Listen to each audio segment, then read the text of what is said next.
Hello, and welcome to the Original Remake Podcast, a show where we take the role of Hollywood executives, shamelessly exploiting your nostalgia for money. My name is Pat, and I'm joined by Amy, Hello. Andrea, Hi. and Nick. Oh, hi. Today is the end of round randomizer episode. We will discuss our highlights and lowlights from the round, talk about what films and TV shows we've been watching, and answer some audience questions.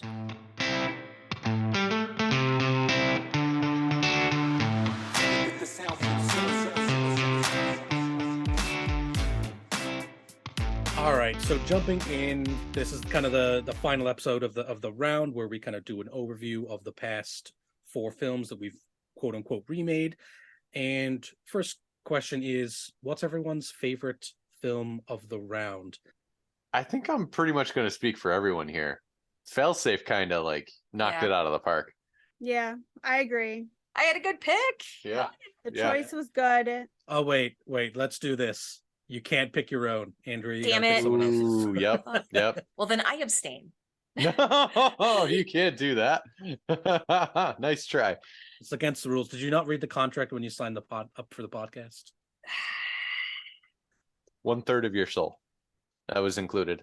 Your choice is Super Mario Brothers, Ready Player One, or Big Trouble in Little China. I think I know what the answer is. Honestly, I could not remember Ready Player One. I kind of blotted it out of my memory. Wow. Okay, so now you have two choices. Ouch. It hurts a little. I don't know. I think it would hurt my soul a little bit to say that I enjoyed Super Mario Brothers. Of the four. Wow. Of the four? Of the three. four. Of the Three. three. I'm sorry. Of the right, three. because I can't say my own. Right. So it's not like, oh my God, my new favorite movie is insert name here. It's of the three remaining. What's your choice? Would probably have to be Super Mario Brothers. I can't believe I said it, but I liked it more than Ready Player One. Wow. Yeah. It's really an indictment of our picks. Big Trouble in Little China just sucked. Ouch. All right. My soul. Although that is the one I'd be more likely to remake. Since you just sniped Pat out of existence, you're gonna have to take over hosting. I think that's how this works. All right. So Failsafe, the clear winner of this round. I think fair to say the best out of the films, the best film watching experience. Yeah, I agree. All right. And then Andrew, you'll like this version of it a little bit better. What's your least favorite film of the round? Why don't you start us off? Ooh. Remember who you're sitting next to. Well, I'm sorry. I think I have to say Ready Player One. Come because on. I literally forgot it was one of the films we watched. Come on. It wasn't until we were like, oh, I had to be reminded it existed. Yeah, you walk away. That's it. I gotta go. He's out. He'll never have another homemade dinner in this house again. Yep. No, Frozen pizza for you for the rest of your life. in hindsight, in 2020, looking back on that film and my mixed feelings on it and what I wanted it to be and what it ended up being, to a degree, I agree with you. But it is not my least favorite of the series. Ooh. It's not. Sorry. That book, however well written it may be, or however poorly written it may be, will always, keep a special place there for me. But the movie was just an upsetting couple of hours. But that being said, my least favorite of the round has got to be Big Trouble in Little China. I am sorry, Pat. Come on, guys. I'm sorry. There is at least some nostalgia value in Mario Brothers for me. There was a little bit of that there. It was just insane, but I liked it more than Big Trouble in Little China. Okay. I'm the opposite with those films in that there is nostalgia for me with Big Trouble in Little China, and really not for Super Mario Brothers. I've hated it from the first time I've seen it to now. And it's between that and Ready Player One. But I think Ready Player One as a film has redeeming qualities, and there's enough about that film to make it at least enjoyable, even if it relatively bores me to tears. But for me, Super Mario Brothers is almost on what, I literally zoned out, and I don't do this very often, I zoned out when I was watching Super Mario Brothers. I think I Wow. disassociated. Oh dear, that's not So good. so Super Mario Brothers is my worst of the round. Amy, what about you? Well, the worst movie out of the round would be Big Trouble in Little China. Oh, Wow. And I actually grew up with that. And the only reason I picked that movie to remake is because even though I loved the movie growing up, I know I like the corniness of it, the jokes. I appreciate it for what it is, but for a remake, it would never stand out of any of their other picks. do you like the movie Ready Player One better than Big Trouble in Little China? Like No, right now? but I'm going off of the actual point of the podcast to Okay. remake a movie, I see. whether good or bad. And I just That's fair. Super Mario Brothers is the worst of those films and the one I would like to see remade the least. That makes sense. Wow.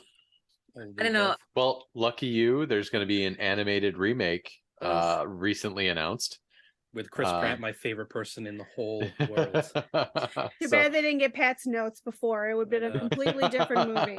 Yeah, I The do agree timing with you would have though, been. Amy.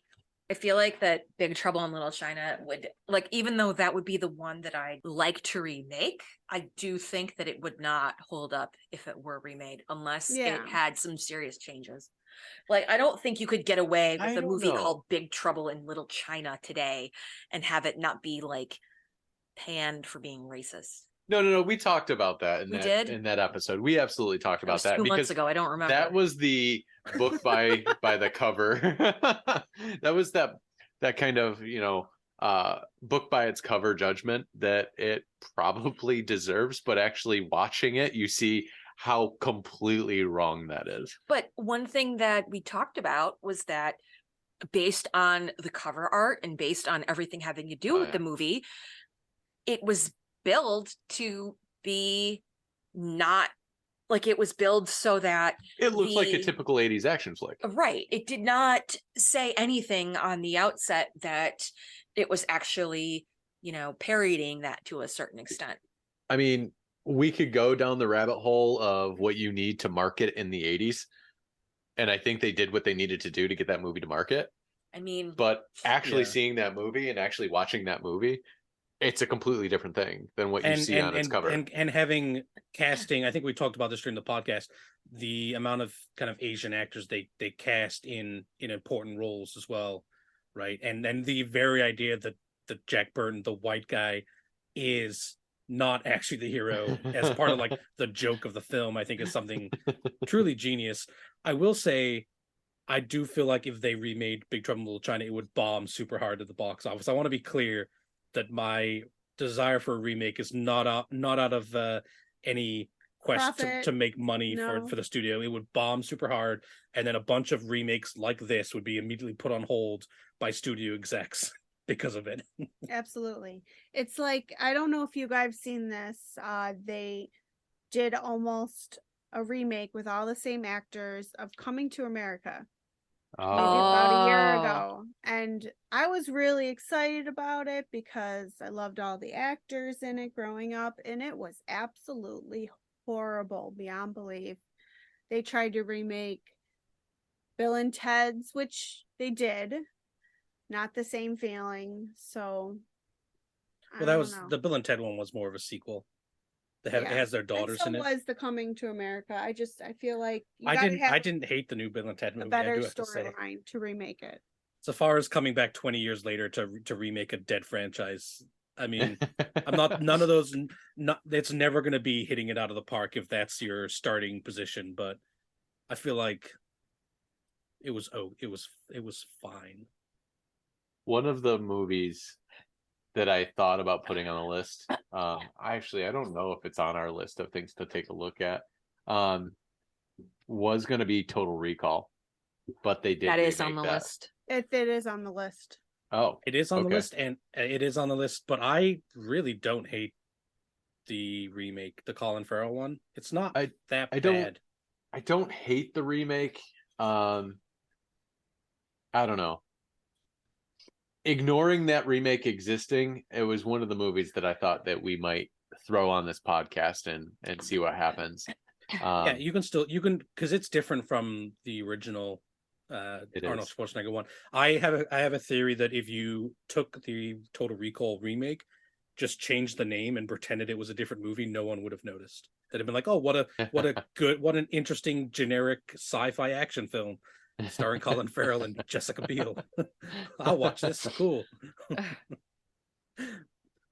All right, so those were our that's kind of our overview of the round. So next up, let's kind of talk about current affairs, so to speak. What have we been watching that's come out recently, whether it be TV or movies, anything like that? Nick, Andrea, I know you guys have a lot of play stuff going on. Have you gotten to see any TV or films that you've enjoyed recently? Yes. We've been doing a little bit of catch up.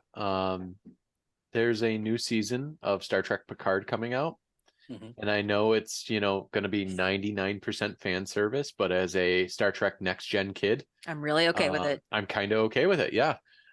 Season 2 of Picard, we just finished. A little behind the 8 ball on that one, but like you said, we've had quite a busy month. We have a couple more episodes of Lower Decks to finish. Yeah. But we're basically trying to get ready for Picard season 3, knowing that we've only got 3 months to do it. So like we've got to cram some work in there. And I've got a lot of rehearsal between now and then. Yeah. So I personally have been watching the most recent season of The Handmaid's Tale. Oh, right. The Handmaid's Tale is great, but shit consistently happens it's just depressing all the time. It's nihilist then. It's not just nihilist. It's like hopeless and depressing and bleak. And you watch it, and people who are, more cynical than others will look at it and be like, well, I don't see the difference between this and now, present day. And it's just one bad thing, one shitty thing happening to the characters, one right after the other. Like, the women go to the colonies, and then June gets beaten, and then June gets raped while she's pregnant, and then just thing after thing keeps happening. And it's like, does anything good ever happen in this show? And I'm just so invested at this point that I just can't stop watching it. And then I read The Handmaid's Tale, and I also read The Testaments, which is the sequel. And in The Testaments, things kind of starts to look up, kind of, sort of. And I mean, I can, right now in this most recent season, I can kind of see it turning in that direction. I don't know. I like the characters for the most part. I don't know if I like the story, but I like it enough to keep watching because I'm so invested in it. And I know that's a little bit of sunk cost fallacy, but at the same time, it's interesting. Yeah, it's legitimate to, if you watch a show for a couple seasons, to want it to get better when it's not for you. And it's the same thing with books, right? If I'm, like 400 pages into a book of, a 1,000-page fantasy book, and it's kind of not going along at a reasonable pace, if I trust the author, I want to give them the chance to kind of make, to show me that the what they're setting up is worth the juice is worth the squeeze, right? Yeah. Amy, you've watched Handmaid's Tale. Are you watching the current season? I am. I'm up to date on Handmaid's Tale. Oh, I'm one episode behind. All right. Spoil it. I understand why you're saying the last couple of seasons, like, everything bad happens, but I see the good in it. I mean, and that's life. I think that's why I like it. I mean, it's not real life, but where the fact that the characters can still strive, that's what I like. I mean, really I feel like down. that the only thing that drives June is her kids. Yeah. And like, that's it. Nothing else gives them a reason to keep going. It would be interesting to read the books, though. Oh, you haven't? No. Okay. Nope. I think I might have The Handmaid's Tale somewhere, but you should pick it up and read it. The book follows the first season fairly closely. All right, awesome. I'll look into it. Yeah. So we watched on HBO Max a film yesterday called Barbarian, which is kind of the hype film for this Halloween. Yeah. and lots of people talking about it and saying it's, terrifying and scary and things like that. I very much enjoyed it. I think the first, so for people who've seen the film, there's a cut in the middle of the film that cuts from, it starts out in this house, and right up until it cuts away from the house, everything from that, maybe the first 40-45 minutes of the film, fantastic. And then everything else they do, I really do like. But that first, I'm really big on horror being suspenseful. I want it to be suspenseful, and the movie does that very, very well. Especially, like I said, that first half of it. The second half was perfectly fine. You kind of go. There's a couple scenes in California.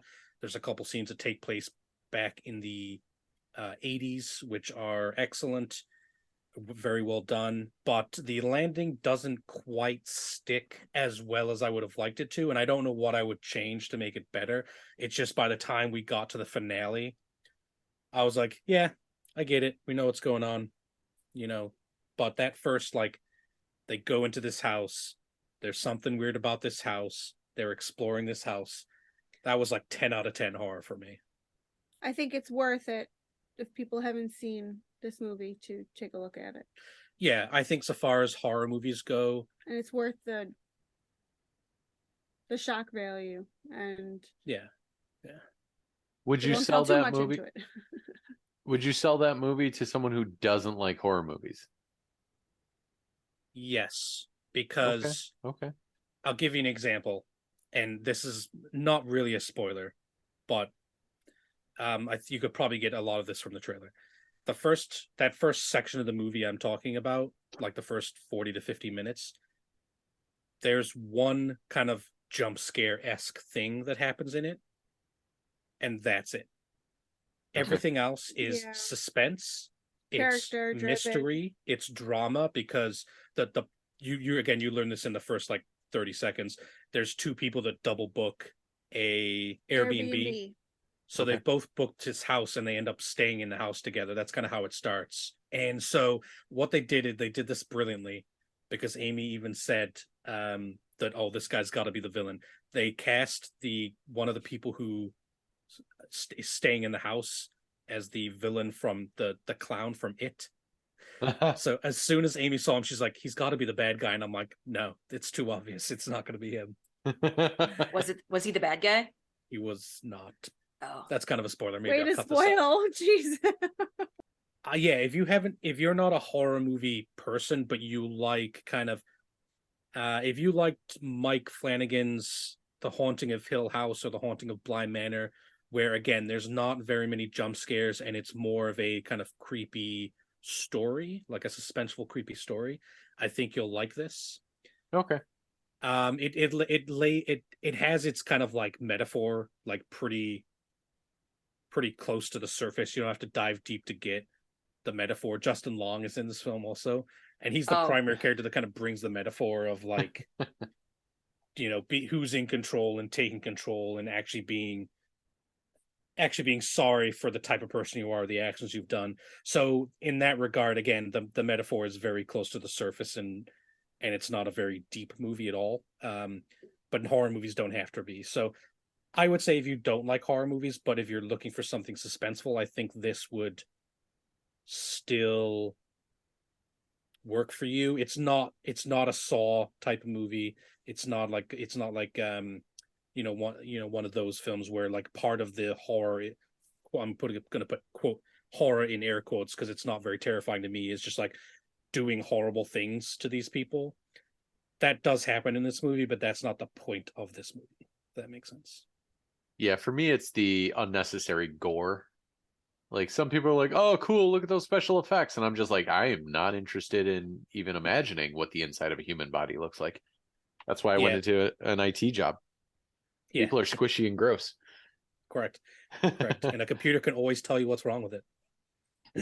Yes, it may say it in really weird ways, but it kind of tells you. Yeah.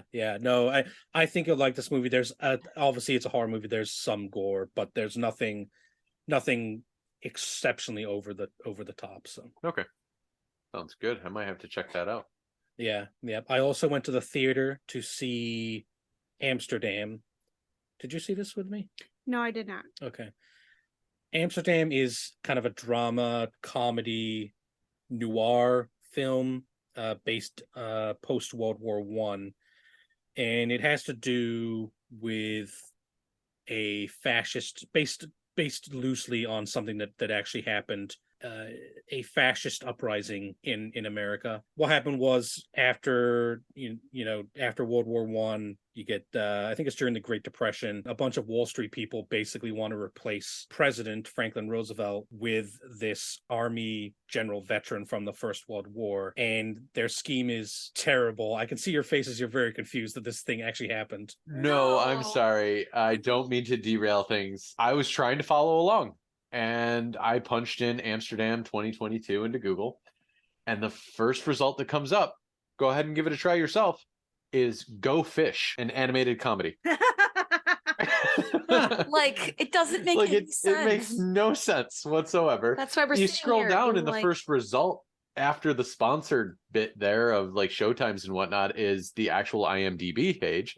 And like that's helpful. oh my god, this cast. But like Go Yeah. Fish. No, wait. The cast. So the cast is correct. It is Christian Bale. If you go down to the reviews, people are leaving reviews for the Go Fish. This has got to be like someone got hacked, right?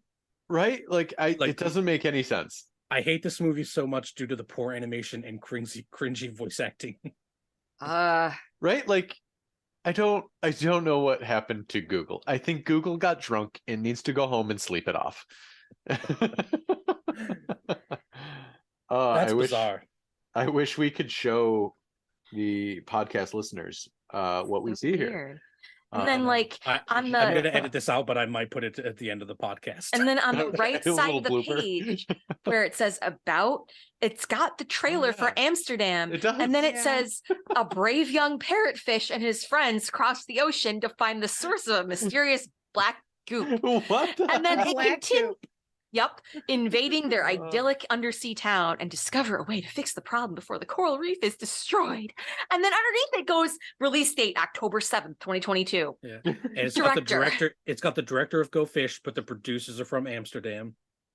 It's just broken. I don't get it. Yep. Google It's so Google very got odd. drunk. That is odd. Yeah. All right. Okay. Never have I ever, once in my life, wished for a Bing result. Ooh. Until Well, let's now. not go crazy. I feel like I'd rather watch Go Fish than go to Bing. So Hold on. maybe Go Fish will have the answers we're looking for. Lottery Go Fish, do you have the lottery number results for this Tuesday? It's got to be Jesus. Google because Bing has it correct. Oh god, sad times. Yep. The end is nigh. Yeah, the Yeah. end is nigh. Hold on, you got to Bing suspiciously quick. Very, very suspicious. That's because I Googled it. Nice. Talk about Uh, randomizer. Yeah, that is strange.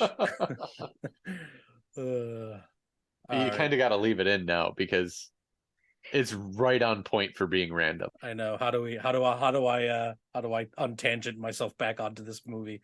So Go Fish is my favorite movie of the year. So yeah, Amsterdam is a movie about ostensibly a fascist uprising in America. It's kind of one of those uprisings, like almost every uprising in America, that is really stupid. Like I would say as stupid as, say, trying to invade Washington to have a president who lost an election win an election. Oh, like an insurrection type thing? Like an insurrection. Yeah, it's as stupid as that. Okay. And this is a thing that really happened. I can't remember what it's called. It's called is it the Wall Street plot? Nope, that just gave me the plot to the movie Wall Street. Okay, Google, you're not having a great day. It's fine. Poor Google. So yeah, but it's basically these three friends. They meet during World War One. They spend some time in Amsterdam, which is what the movie's named for. And then they kind of part ways and go back to New York, where they meet up again in kind of comedic fashion, and they get involved in this murder plot where they're framed for murder in the stupidest way possible. And then they have to kind of solve this murder to clear their names. And in the midst of doing so, they essentially uncover and have to stop a fascist uprising in America, which is something that they're people don't realize this, but like you can Google, or maybe I guess you can Bing now. Oh, that hurts a little. You can search for on the internet, as it were, pictures of Nazis in Madison Square Garden. Google's gonna hate me for this. Oh boy, another watch list. Here we go. Yep. So yeah, in 1939, there was an event at Madison Square Garden called the Pro America Rally, which, if that sounds familiar, Oof. they're not. It's not even. Yeah, it's not even subtle. So yeah, it happened at Madison Square Garden, and like it's got legitimately like posters of like George Washington next to the American flag, and then next to swastikas, like just right out in the open. Wow. And 20,000 people attended. So yeah, you can Google that, and that's a thing that actually happened. And so it's the idea that like fascist Germany was like a single problem, as opposed to lots of people in the world being very upset that their economy is not good and thinking, what if we elect a dictator? Oh, aged like milk. Yeah. Yeah. So yeah, the film is very funny. It got a good few laughs out of me. Christian Bale's fantastic. The ending of this movie is incredibly boring. I didn't feel like it landed the ending at all, and so I was relatively disappointed by that. But outside of that, I think overall it's a fine movie. It's kind of a movie I'd rate like a 6 or a 7. Like, it's fine. I saw it. I'm glad I saw it. I don't know if I'd want to like go back and watch it again at any point. You know what I mean? Well, I might add it to the list of things to check out. Yeah, I think it's worth at least one watch. The list of actors is incredible. Like, you might not have seen this, but like Mike Myers is in this movie. Timothy Olyphant is in this movie. That's probably not his name. Robert De Niro's in it. Everyone in this movie is like, oh, that guy from that thing. Like, even very, very small roles. Oh, that guy. Yeah. That guy. He's from that movie with the The thing. But yeah, the main 3 actors, Christian Bale, Margot Robbie, and John David Washington, they're all 3 of them. They're absolutely fantastic. All right. Does anyone watch anything else that we want to talk about? Well, I feel like we've watched really good TV shows this year. I think Marvel's done a really good job. Oh yeah, we can. Oh, She-Hulk was really good. Oh, She-Hulk was so good. I mean, yeah. I basically like every single Marvel that came out. Yeah, I've liked what Marvel's been doing this year, and I know people like to complain about them on the internet, but like not everything has to be made for me. Miss Marvel, I watched like the first episode. It's fine, but like it's clearly a YA style show. But yeah, Miss Marvel's the only one that I couldn't get through. And I didn't watch Moon Knight, mostly because I was, I think, busy when Nick was watching it. Yeah, I actually liked Moon Knight. Moon Knight was great. I just couldn't stay connected with Miss Marvel. And after like the 3rd episode, I was just like, cool, I don't care. I think it'd be okay if I could binge it. It felt so cringy. And maybe that's because it was like, high schoolers. And that's what we were in high school. Cringy. Know how I know you're old? Yeah. What? It was rhetorical. That's what I mean when I say like it's not everything has to be for us, and that it's fine that superhero is for younger audiences. That's perfectly fine. Yeah. Yeah, She-Hulk though, I had heard some complaining on the internet, and I was like, okay, I'll give it a watch, because I'm not one of these people. The internet complains often is a very small amount of people complaining very loudly very often, and man, the people who I She-Hulk is great, like one of the best shows Marvel has made. Yeah, I think actually Moon Knight and She-Hulk are 2 of my favorites. She-Hulk was like memory, yeah, She-Hulk was like the best superhero sitcom that I could come up with. In fact, I love fourth wall breaks. I love sassy characters. And I love comedy, and it was great. I loved every episode, even the slower episodes. Yeah. I thought they were great. I loved all the co-stars in it. I love that they basically like at one point they're like, "Don't worry, we'll have a co-star every week."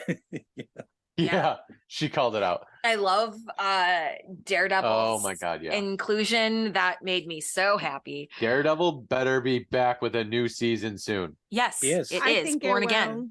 Yeah. Really? Yeah. Oh, in like a year, 2 years. Oh, that's too long. Yeah. I think it's going to be a year. I think they're making it right now. Yeah. Daredevil's going to be back. I hope with his old crew, because the Daredevil Netflix show was solid gold. Yeah, it was. Yes, That was it just really was. mint. Two things about She-Hulk. One, the head writer was a woman by the name of Jessica Gao, who also wrote the episode of Rick and Morty, Pickle Rick. So if that tells you anything. And then I was reading an interview with her, and she was like, she was saying something to the effect of how they pretty much predicted the audience response of some people in the last episode. Like the last episode where there's like this big group of guys who were all like, oh, she didn't earn her powers. And it's basically like an incel pep rally. And it's just like, this is what we predicted. Here's the show to show that that's what we predicted. Yeah. Even like months ago when they were doing it, it's like, oh, well, who could have known? No, what do you mean who could have known? Here it is. Yeah. There's even one point in the show where she turns to the camera and says, well, hopefully that'll make the people on Twitter happy this week. Yeah. Yeah. Yeah. Yeah. And she was in the show as well when, again, this is a little bit of a spoiler, but it's a show where they break the fourth wall, so it's not surprising. The fact that she goes kind of into the writer's room and is like, hey, no, don't write my show like this. And the thing is like that's a callback from the comics where she would literally burst out of one page and then jump forward 3 or 4 pages to get to the ending. And she had that kind of control over her world in the comic. And I had to look it up because I was just like, is this fourth wall stuff? Like, is that? And I'd never read the comics, but I did some research and was happy to see that, you know, the part in the last episode where she like bursts out of the box in the Disney menu and like goes down to another selection in the menu. Like the best part is she goes down to the making of, which is great. Like it's an actual thing on the Disney Plus show. Yeah. Here's a question though, because I didn't think to even check this until just now. But is there a making of? And if you go in there, does She-Hulk crash the writer's room? That would be great, but I guess no. I mean, you're probably right, but after we're done here, there's some research that needs to be done.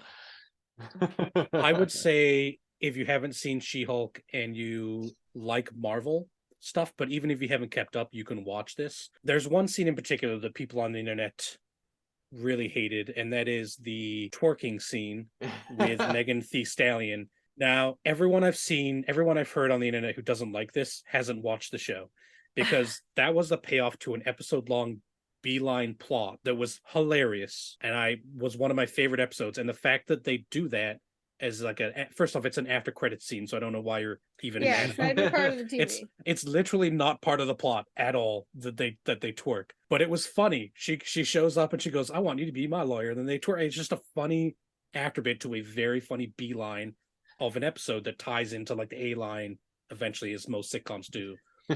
It was, and that's the moment when I knew I loved She-Hulk, because I'm like, these, you know, people who someone I know had mentioned that they're not gonna watch it because they kind of saw that scene online, the twerking scene. Oh god. And I was like, you're missing out on like a really good through line through an episode here. Like that episode was hilarious.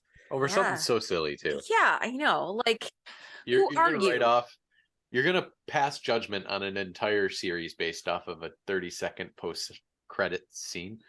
Right. And if you're not just into Marvel, that's fine. But if you like Marvel stuff, but you're like, I saw this twerking scene, so this is the one I'm going to pass on. I'm like, man, you're just giving into the internet crybabies. You know what I mean? Yeah. Like there are Marvel series that are crappier that you should have passed on if you're going to pass on this one twerking scene.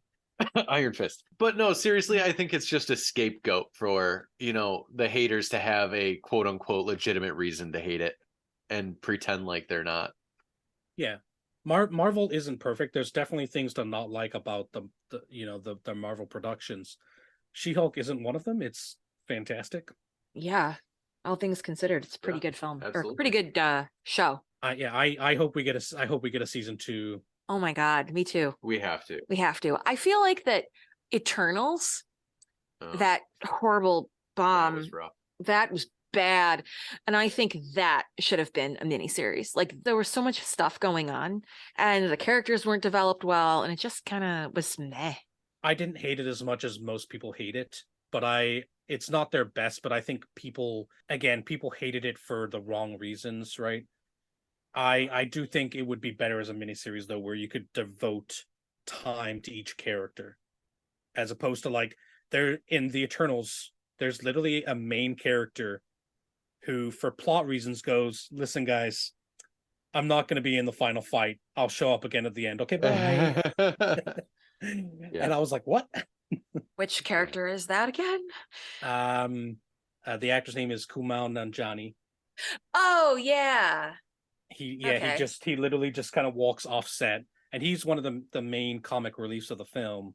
Yeah, he becomes like a Bollywood actor or something in his yeah. time on Earth, and then he kind of is a bit of a scumbag. Yeah, like but his character. in a funny way, yeah. In a funny way, but he just kind I of gotta be honest. I know it's not a great movie. I really like The Eternals. I really do. And the reason I like it is because the world building is fantastic. It doesn't stick the landing. It doesn't stick anything. It sticks a lot. Is that enough for it to be a good movie though? No, but I'm saying, and maybe this would be one that I'd, thematically I'd actually remake, or I'd give the director like a 4-hour cut and be fine with watching 4-hour movie. Yeah, I'd do an intermission. A lot of the Disney shows you can tell are just movies that they cut up into 6 pieces because the pacing is so off on some of them. But I honestly, the concept of this movie is fantastic. I love the world building. I love a lot of the characterization. The main problem with the movie, or the two main problems of the movie, is there was too many characters, so they didn't get enough screen time. Angelina Jolie should have been given like 20 extra minutes to flesh out her character, and then they should have gotten rid of one of the other two. And the ending just kind of doesn't work. There's a lot of people making stupid choices for the plot, or like we said, just disappearing completely offline, like leaving the set, and then I'll be back for the end because I have nothing to do in the fight. I don't want to choose a side, which, is what it is. But I didn't hate that movie, but I feel like it not only, I feel like, okay, so if we're gonna making a gymnastics analogy here, I feel like the mount is good, the run up is good, but like when they got on that balance beam, they totally biffed it and landed on the floor on their ass, and then instead of sticking the landing, they broke both legs. Like, it's just not great. The entire last, like, we'll say 20 minutes of that movie felt like they were just rushing it to hit the plot points. Yeah. Not like they were actually delivering on a good, entertaining experience. No. Right. And the fact that the main villain, I thought, was a super cool concept, is kind of just a sideshow. I really love the idea of like this, like Earth being an egg, and the Celestial is really cool.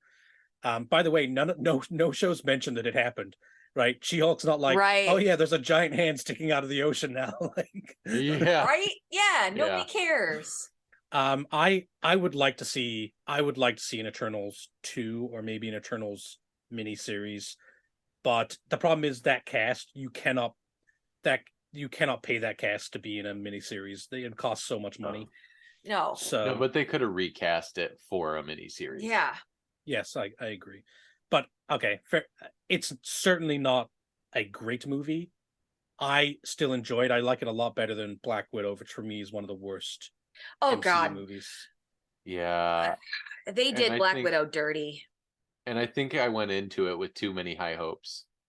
Being like, yes, we get to delve into her history. We get to see where she came from. We get to see... Yeah. What is this? That movie should have come when Natasha Romanoff was still alive, because then we would have had something to care about. Right. I went in with low expectations, and that's how bad it was. I was like, oh, it couldn't even overachieve the low bar I set for it. I was just, I think we've kind of like brushed on this a little bit, but sometimes there's things worse than being bad, and that's being very boring. Like sometimes a bad movie is hilarious, but a very mediocre movie is unwatchable, if that makes sense. Yeah. See our past round: Super Mario Brothers and Big Trouble in Little China. Ooh, shots fired. Yeah, but keeping us on point. All right, so kind of the last thing we're going to do here today is something called the randomizer. And normally what this is we pick a couple of questions randomly off a spreadsheet that we have, and then we all kind of answer those questions about films, generally speaking. And then we'll also jump into any questions from the audience. We just kind of started sharing the show recently before filming this, so there are no audience questions as yet. But we'll jump onto the randomizer questions, which, fair warning, instead of picking randomly, because this is our first one, I kind of cheated and just picked two that I thought were relevant. So the first question to answer is, what's a movie you would never remake? Any movie. Any movie you would never have it remade, no matter what. Because it's that good, or because it's just that bad and doesn't deserve it? Because Good because side you note. love it. Oh, because I you love have it. 2 right now. Wow. Yep. Wow. Okay. Yep. Okay. On the let's Right hear it. now. On the spot. Right now. Let's hear it. Okay. I mentioned this movie in our failsafe episode. Apollo 13. Mhm. Yeah. Never remake. Yeah. Good one. And The Princess Bride. Okay. Yeah, I'd agree with Okay. both of those. Okay. For me, Hunt for Red October. Oh, that's on our list too. I know, but I disagree with the list. I'm sorry. See, I don't think The Hunt for Red October is good enough to be on a do not remake list or classic enough. Ooh. It's an enjoyable movie. I like it, but I'm gonna need you to meet me outside. See, Flagpole. you said that Big Trouble in Little China is one of those movies that you just watch, like no matter what you're doing, just stop everything, watch it. Yeah. That's what The Hunt for Red October is for me, kind of. Yeah. It's like okay, pause life, I had watch that- this film. I had that on VHS, So did I. and like that was. listen, I had the Sylvester Stallone movie Cliffhanger on VHS. I'm not putting that on the do not remake lists. I would also make an argument that almost any Rodney Dangerfield movie can kind of almost not be remade because those movies are funny because of Rodney Dangerfield. Okay. Huh. They'd never be. Yeah, The same. I'd agree that they'd never. They be wouldn't the hit same, as yeah. hard. Like, watch Back to School. That movie is freaking hilarious because of Rodney Dangerfield. Watch the movie Ladybugs. That movie's Yeah. great because of him. I think for me, you could remake them. They wouldn't be the same a movie, but I think you could still remake them. Yeah, say it, Beast. I don't know that I agree, because like Groundhog Day, What about it? like That movie is a classic. It It should is. never be remade. I think you could remake it though. I think you could modernize it, and I think you could have a hell of a lot of fun with it, regardless of who is in it. I'm putting it on our list. It's going there. All right, to be continued. Yeah. So for me, the movie, I went through a lot of them. I was like, I don't think I want anyone else to ever play Indiana Jones except for Harrison Ford. Ooh. Good So I was pick. going to pick Indiana Jones, but I haven't, because I forgot there's a movie trilogy that's the best movie trilogy ever made, that no matter what you do, there will never be a better film version of this story. Star Wars. No. Nice try. Although I love Star Wars, but it's not the best trilogy ever. The best trilogy ever is Aragon. The Lord of the Rings Oh, okay. Okay. I by Peter disagree. Jackson. It's a perfect, and obviously things have changed from the book, and you could make it a longer miniseries, maybe with, some extra scenes in it. But it's one of those adaptions that gets everything perfect. The lore is perfect. The changes that needed to be made from the books to make the characters more three-dimensional, like Aragorn, for example, like he's not vastly different from book Aragorn, but he definitely has more depth to him and a lot more doubt, and those are positive changes. It's just almost a perfect trilogy of films, and I'll never give, like, 40 years from now, when we're all old and dying, Speak for yourself. yeah, DVDs will not be around, but I will still have those 3 DVDs with the extended editions that look like books. I'll still have those sitting on a shelf somewhere in my house or nursing home. Aw. All right, Amy, what do you got? I don't know. This is hard because there's so many good movies out there. I like so many different type styles. I I kind of was going on the same aspect with Andrea talking about Rodney Dangerfield, how certain characters are made in movies for that one person. So I was thinking, even though these are bad movies, I would never want to remake them because I'm thinking it's the classic style. Anything Adam Sandler, like, come on. Oh Like yeah. Could you Waterboy. imagine someone trying to remake that now? Oh my God. I can't imagine of any other person on this planet who could play Bobby Yeah. Boucher. So I was Fair, thinking about that fair. type of aspect. There's certain movies that I just wouldn't want to because I like the original they're- actor, but then there's yeah. good movies like Shawshank Redemption. They should never touch that ever. Ooh, yeah. Yeah. Oh, fun fact. Did you know Shawshank Redemption was adapted from a Stephen King short story? Yes. Oh God, it's such a great book. Such a great short story, such a great movie.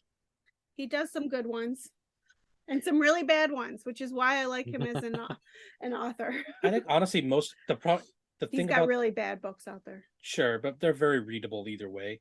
He just but doesn't he's know how written- to end a book. That's okay. No one's perfect. No. Okay, I've got the Dark Tower books behind me. You can't say Stephen King doesn't know how to end a book until you've read the end of a 40-year 7-book saga where as a reader I've never felt so robbed in my entire life. I've cooled on that. I understand Are what you he tried sure to you do. cooled down from it? Yeah, you seem I'm pretty still- bitter. I'm still very. I'm telling you, I read The Gunslinger at the perfect time in my life. I've reread that book. The cover's basically off of it, and I own like 3 or 4 versions of every single book in that series. I actually have a couple of books where I've written in them, like how I would adapt them into a screenplay. So Oh, give me a call, Mr. King, if you're listening. Oh, don't worry about it. They already made it into a movie. yeah, it's Oh. really good. Idris Elba, It's- he's amazing, right? It's by the way, the movie is on my list of movies to remake. I saw- Good. I was just As it thinking should that. be. Yeah, because Yeah. it's terrible. What a waste of talented my actors God. that one was. But yeah, I've never felt more cheated at the end of any book or fantasy series than I did at the end of the Dark Tower. It was a brutal like 800-page read. And that last 200 pages, I was like, Jesus Christ. Like I could not believe what I was like, just he almost wanted to like work against expectations, you know what I mean? Like anyways, It's okay. I'm putting He yeah. managed to write himself in. I don't mind that part. I minded that a little bit.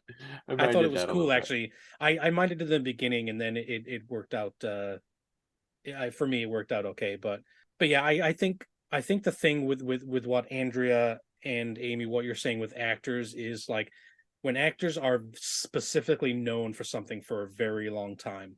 Adam Sandler, Rodney Dangerfield, Bill Murray, you talked about Groundhog Day. Bill Murray's very Bill Murray, right? Mhm. And I think you can remake their films, but I think because they're not in it, they would be different films. So in that case, like something like Happy Gilmore, for example, I would take that script and just literally rewrite it almost like a different golf movie, but just based on my understanding of the Happy Gilmore universe, and then just pretend like it was my own movie. Does that make sense? Yeah. But would it be a remake then? It'd be In a more of an way, adaptation. Like, yeah, but I think yeah. a good example would be like how they did Ghostbusters. Ghostbusters, the one that was titled Afterlife, that was not a remake. It was like a distant past sequel where all of the existing characters were still alive. Yeah, Yeah. they were still alive, with the exception of Egon. Yes. Spoilers? I don't know. I feel like it's a little late for that. Yeah. I still haven't seen it. If you like Ghostbusters, Oh, you've seen the movie. I know. It's really, I liked it a lot. Here, let's I heard it was good. let's spoil something in real life. The character who plays Egon is dead, so he can't be in the movie. What? I knew Yeah. that. But the way they did it, Howard like Ramis is passed, sadly. Rip. the way they did it, like I cried. I was like, who cut these onions? It's so sad. It was a pretty good movie, and it was both a sequel and a soft reboot at the same time. Yeah. And I did enjoy it as well. I'm shocked because you're more of a Ghostbusters fan than I am, to be honest. I really like the adaptation of the Ghostbusters with all the female comedians. Are you shaking your head because you don't agree?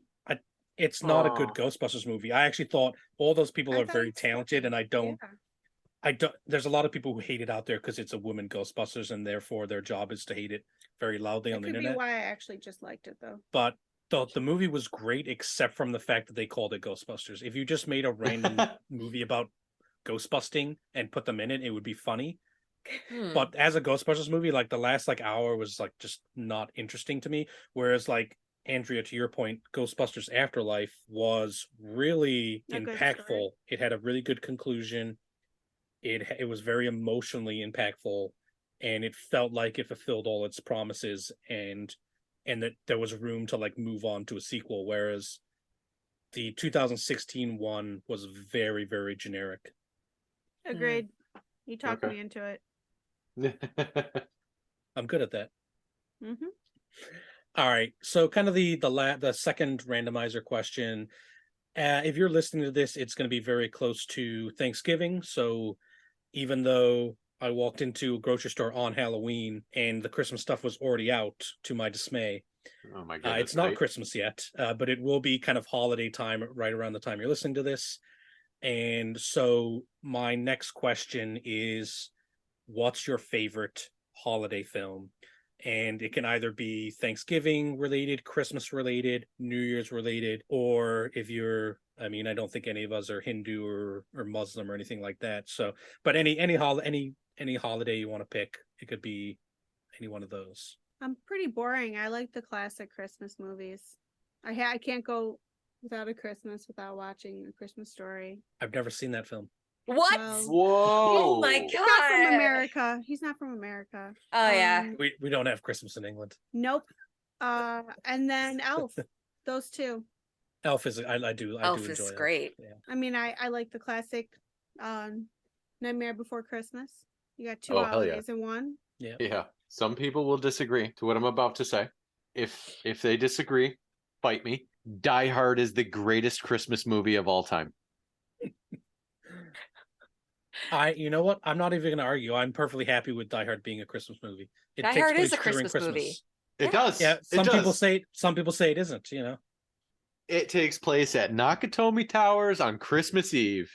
Yippee ki if you're going to say Die Hard isn't a Christmas movie, then you can't say that Home Alone is a Christmas movie. Oh, right. And since Home Absolutely. Alone definitely is a Christmas movie, ergo Die Hard, I forgot Is about a Home Christmas Alone. it's too late. Yeah. Hmm. Home Alone is Just definitely kidding. a Christmas movie. Yeah, I agree. What about Gremlins? That was based in Christmas. Yeah, Gremlins is a Christmas movie. But Okay, it's not that good, so It's fine. it's okay. it's okay. It doesn't hold a special place like Die Hard does. Fair. It's a good movie, but I think you just like that movie because of growing up with it.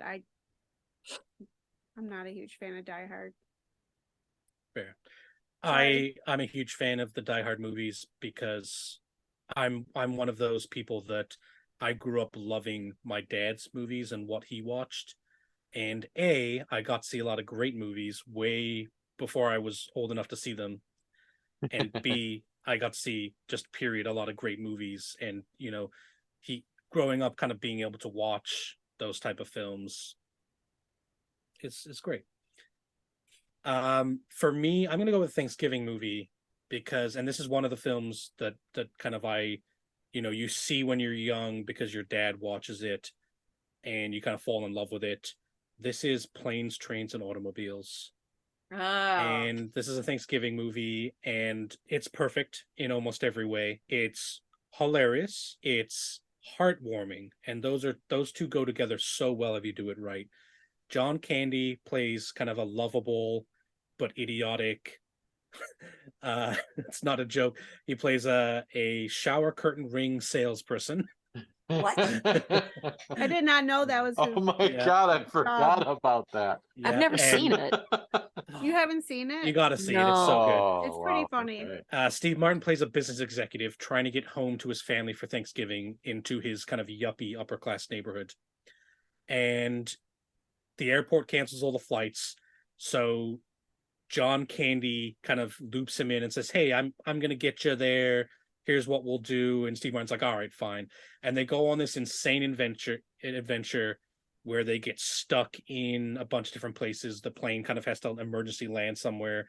They have to take like a truck, a train, a car, as the name of the movie implies. It's got some of my favorite scenes in it, like Steve Martin screaming at the car rental person is one of like my greatest comedy quotes of all time.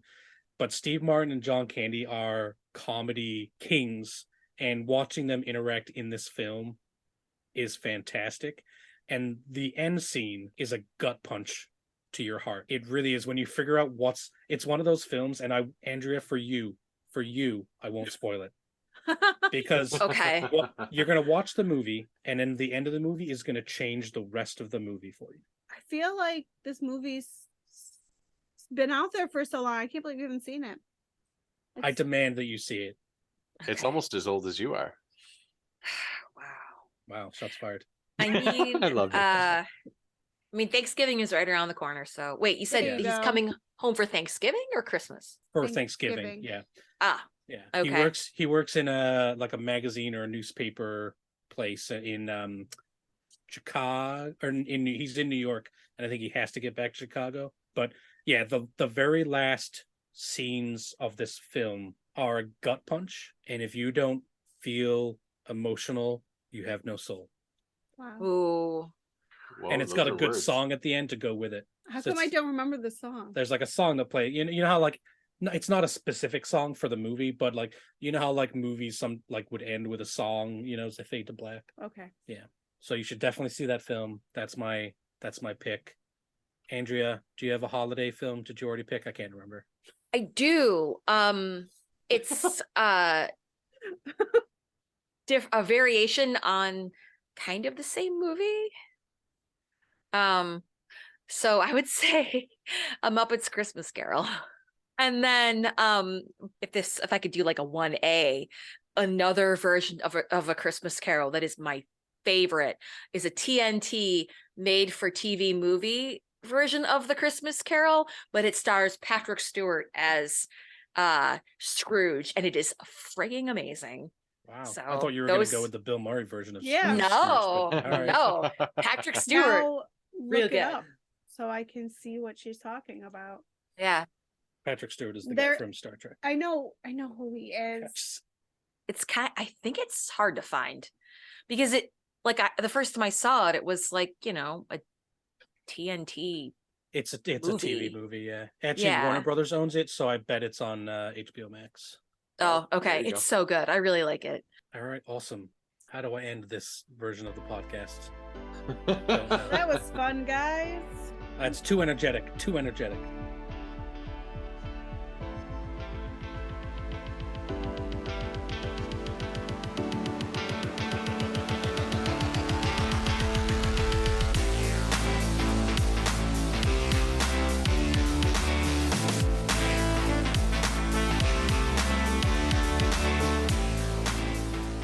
All right, everyone, that's it for today. Thank you for joining us. We'll be back in 2 weeks with the start of round 2. And until then, have a great Thanksgiving.